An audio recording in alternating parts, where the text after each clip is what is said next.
welcome to the Retro Course Show, where we are taking a look at every single Super Famicom or Super Nintendo shooter ever made. This is part 4 of a 4-part series, so let's jump straight in.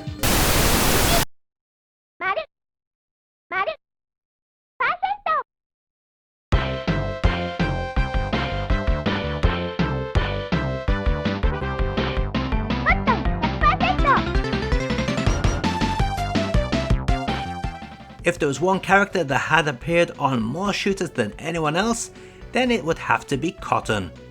Here she is in Maerchen Adventure Cotton 100%. This, as with all Cotton games, was developed by Success, and is the second Cotton game, following on from Cotton Fantastic Night Dreams, and coming before the Mega Drive game, Panorama Cotton. This is yet another beauty, but also yet another shooter that suffers from slowdown. Don't let that put you off though, slowdown isn't that bad in this game, plus that jolly atmosphere will help it make you forgive the odd bit of slowdown. In this game you play as Cotton out to get back the Willow Sweets, as always.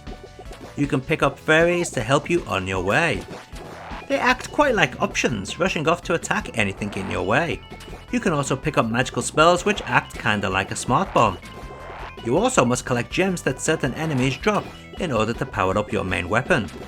There's quite a lot to do in Cotton, so you will get distracted from time to time.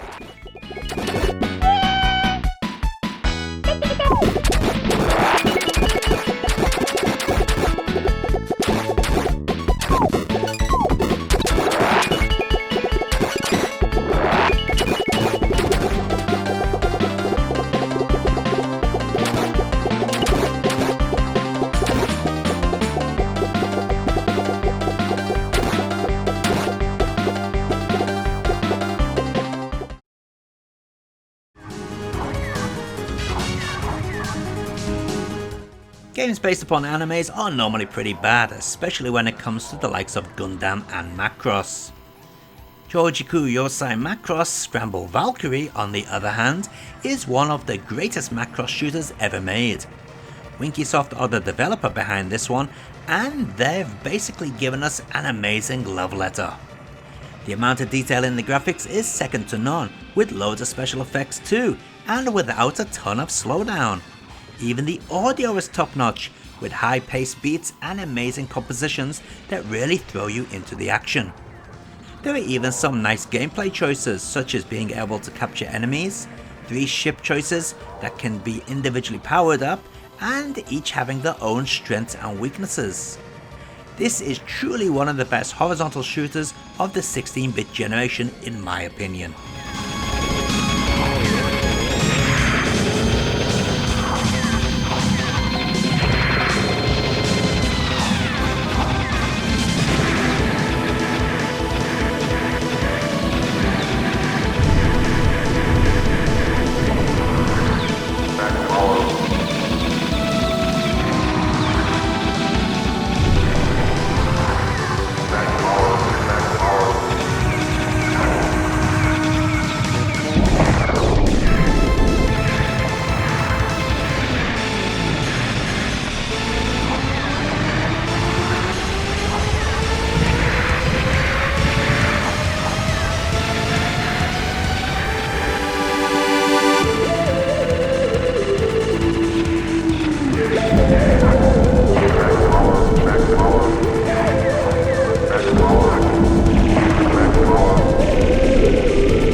There sure are a few of these old Japanese arcade remakes on the Super Famicom.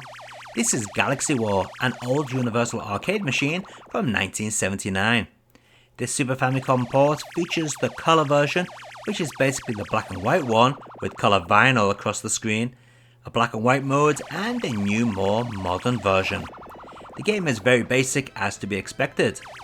All you have to do is shoot your missiles, then gather to the UFOs at the top of the screen, while avoiding their attacks and flying mines.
Parodius is the first of 3 Parodius games on the Super Famicom.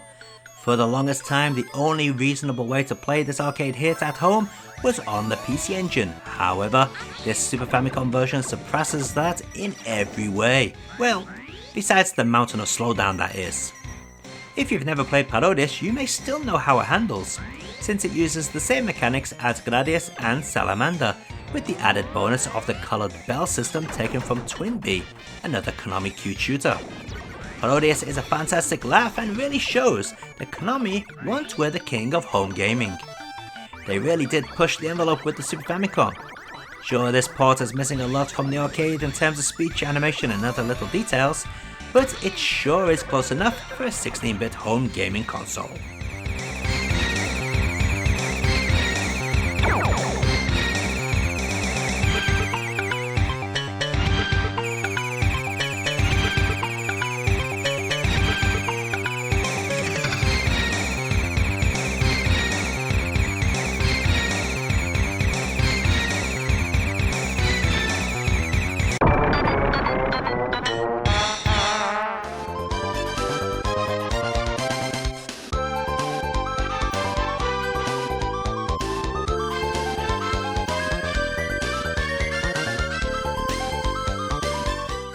More Konami goodness here, and a game that shows they can make a shooter without a massive load of slowdown. I've always had a soft spot for Pop and Twinbee games despite hating the power-up system. Having to shoot bells into the colour you want is a right pain in the ass. But hey, I live with it just so I can hear those lovely tunes and marvel at the pastel coloured stages. Another point I love about this series are the little cutscenes between levels. They're really cool, and remind me of anime from the late 80s to mid 90s. They always had something like this. Now you may be thinking Pop and Twinbee will be an easy game due to its cute looks. Don't let them fool you. This is one tough game, but one I'm sure you'll like.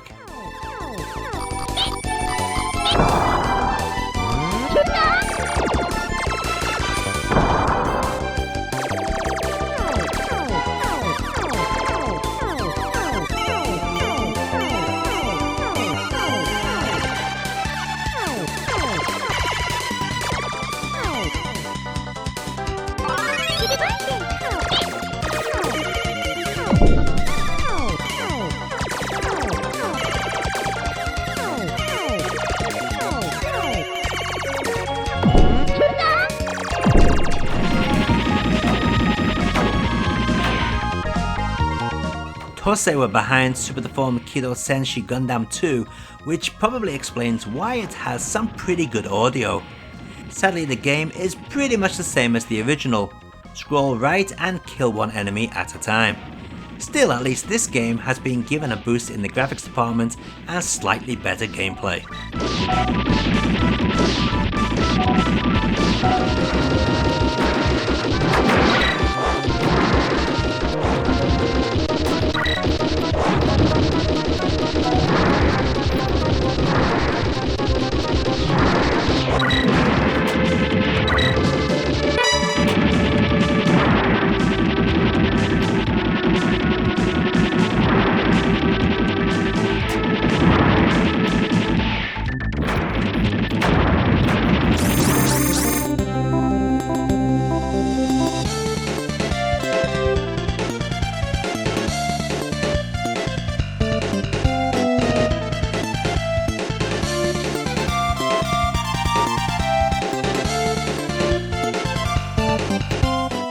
I always see so-called knowledgeable gamers rave about this game, but why?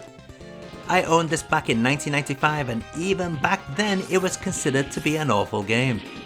It's developed by Macross. Yep, the same developers for so many bad Famicom games and the terrible Raiden port on the Super Famicom. Yes, this game has pre-rendered sprites, but that's not a plus point. They look messy and many of them are so small it's hard to tell what they are. Special effects in some backgrounds are okay but nothing amazing. Finally, the levels are too long and lack the real excitement in enemy patterns or attacks.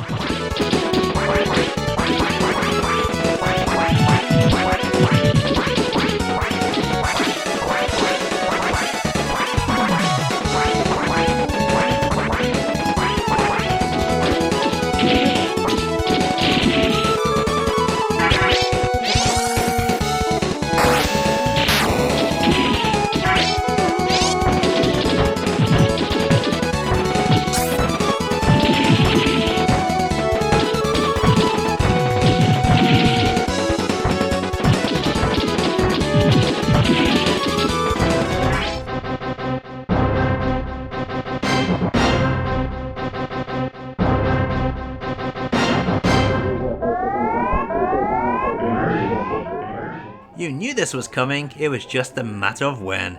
Yes, here is Star Fox, the very first Super Famicom game to use the Super FX chip, and I'm going to be honest here, back when this came out, it was an amazing game. We didn't care that it ran under 10 frames per second at times. It truly was a great game. These days, of course, so many say it is completely unplayable. While I wouldn't go that far, I do think that the game really is showing its age. Still, that's okay, because the music is still fantastic, and the 3 different routes you can take throughout the game still pack a challenge. I just wish I could show you Star Fox 2, but unfortunately, I have no way of showing you that running on original hardware.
Oh no, another mediocre arcade shooter ported to the Super Famicom.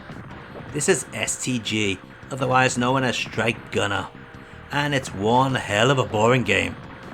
While the visuals are reasonable, they are also dull to look at, and very rarely change throughout the stage. Talking of which, the stages are very long, which really doesn't help matters. Throw in the mundane music tracks and flat sound effects, and we have yet another stinker.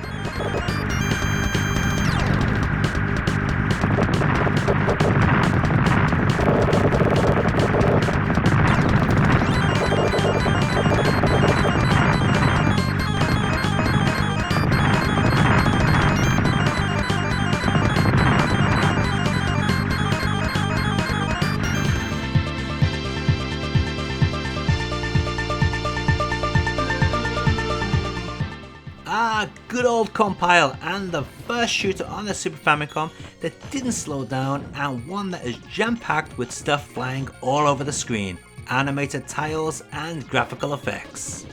Yep, Compile sure showed the likes of Konami how it is done. Super Aleste, known as the lame Space Megaforce in the US, is actually quite different based upon region. The US and PAL versions are the same except the PAL version keeps the correct name.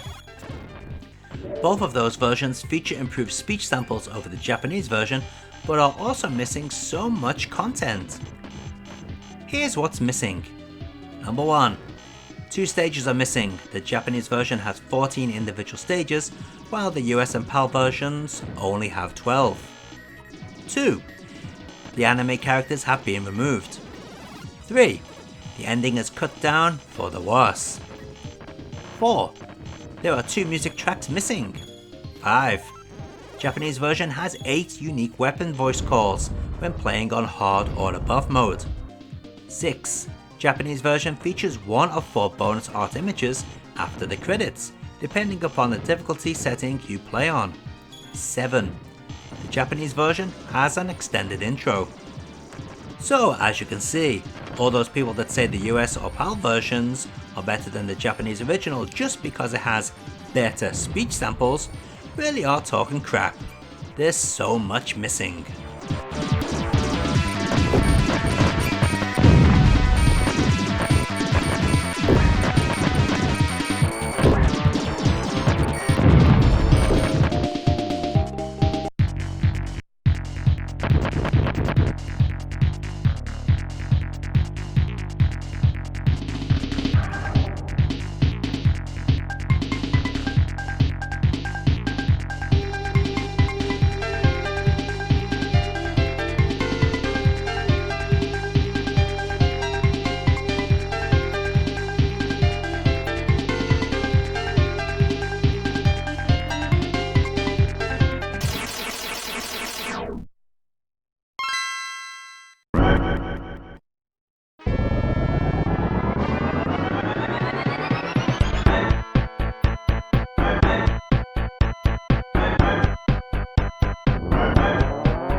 Irem brought Super Famicom owners a game that they could really boast about early on in the system's life. Super R-Type is effectively R-Type 2. Sadly, with this being an Irem game, it slows down like crazy. In fact, practically every Iron action game on the Super Famicom slows down like crazy. They just couldn't program the system well. Saying that, this game has some excellent music. It was the first game to truly show the powers of the SPC chip.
And here we are, the last shooter we are going to cover in this 4-part series, and thank God we are ending on a classic.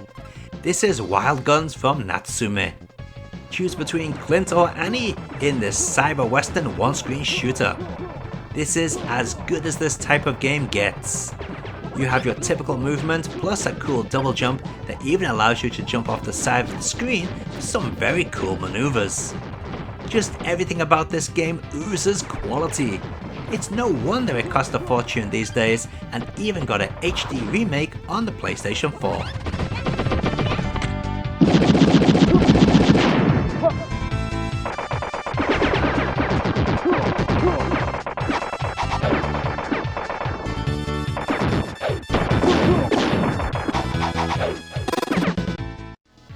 And that brings us to the end of this Super Famicom Super Nintendo shooting special. Over the past 4 shows, I hope that you found some new games that you never knew about, and maybe found out about something that you thought maybe wasn't that good, but actually turns out to be pretty good. Anyway, hope you enjoyed the 4-part series, and I'll see you again in the next Retro Core. Until next time guys, keep on gaming and enjoy your games. Goodbye.